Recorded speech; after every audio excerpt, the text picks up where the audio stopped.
पौराणिक कथाओं में एक दैत्य नरकासुर का जिक्र आता है, जो भगवान विष्णु के अवतार वराह की संतान था। दिलचस्प बात यह है कि नरकासुर एक भगवान की संतान होने के बावजूद दुष्ट बन गया और बाद में भगवान विष्णु ने ही उसका संहार किया।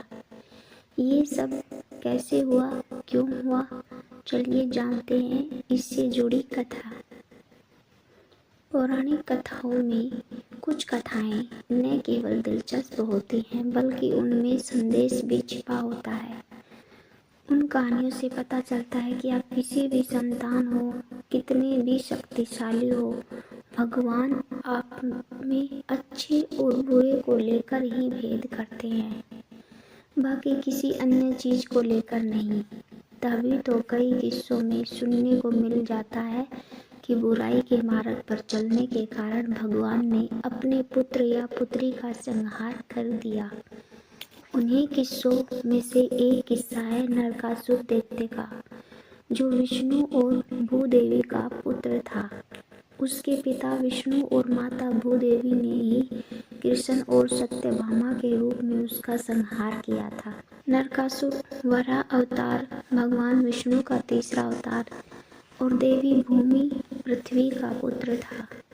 नरकासुर का जन्म एक शक्तिशाली और पराक्रमी योद्धा के रूप में हुआ था, लेकिन वह दुष्ट और अत्याचारी बन गया। उसके दुष्ट बनने के पीछे कई प्रमुख कारण थे, जैसे कि नरकासुर को वरदान प्राप्त था कि उसे कोई भी सामान्य व्यक्ति या देवता नहीं मार सकता।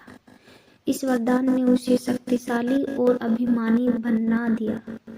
नरकासुर को अपनी शक्तियों का अहंकार हो गया और उसने इनका उपयोग अधर्म के लिए करना शुरू कर दिया। उसने विभिन्न राज्यों पर आक्रमण किए, ऋषियों और साधुओं को परेशान किया और निर्दोष लोगों पर अत्याचार किया।